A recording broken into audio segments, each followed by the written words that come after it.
प्रश्न नंबर 3 क्या कहता है? तो प्रश्न नंबर 3 कहता है आज का कि एकल गुणसूत्री विभाजन के दौरान जीन का पृथक्करण किस नियम के तहत होता है? ठीक है, यहाँ पर जीन सेपरेशन की बात चल रही है। तो the separation of gene during monohybrid cross follows which law?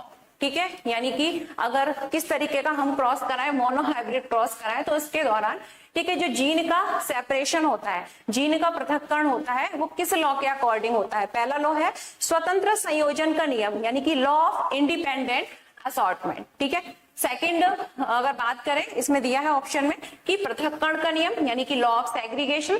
Third option कहता है कि गुणसूत्रों का संगठन, यानी कि क्रोमोसोमल थ्योरी। ठीक है, एंड कंपोजिशन बोल सकते हैं। लास्ट ऑप्शन है वो कहता है गुणसूत्रों का पुनः संयोजन, यानी कि क्रोमोसोमल रिकॉम्बिनेशन। तो आपको बताना है कि जब हम किस तरीके का अगर बात करें एकल गुणसूत्री विभाजन कर रहे हैं, मोनोहाइब्रिड क्रॉस कर रहे हैं, तो उस दौरान जो क्रोमोसोम है, जीन है, ठीक है, उनका सेपरेशन जो है वो किस लॉ के अकॉर्डिंग होता है? ठीक है, प्रश्न नंबर 3। हाँ जी, जो भी देख रहे हो, ठीक है, किसी को आ रहा हो तो बताइए इसका राइट ऑप्शन क्या होगा।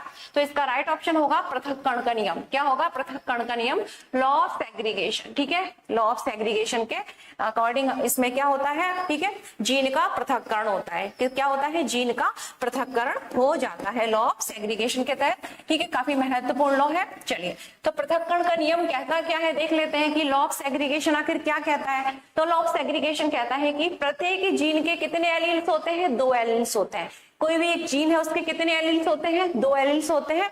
ठीक है, जो कहां से? प्रत्येक माता पिता से उसे प्राप्त होता है, और ये अलग अलग ठीक है युग्मकों में विभाजित होते हैं। ठीक है, चलिए अगला प्रश्न है किसे सेक्स लिंक ठीक है वंशानुक्रम का एक उदाहरण माना जाता है? यानी कि जो 4 ऑप्शन आपको दिखाई दे रहे हैं ठीक है स्क्रीन पर, इसमें से किसे सेक्स लिंक वंशानुक्रम का एक एग्जांपल हम कह सकते हैं? ठीक है, इंग्लिश में देख लेते हैं। Which of the following is an example of sex link inheritance? ठीक है, आप लोग हिंदी और इंग्लिश दोनों में इसी तरीके से पढ़ी, क्योंकि जेनेटिक्स के प्रश्न ना थोड़ा इंग्लिश वाले को ही हिंदी में देवनागरी में लिख देते हैं। तो पूछा गया है कि उपरोक्त में से कौन सा एग्जाम्पल हमारे सेक्स लिंक इनहेरिटेंस का है?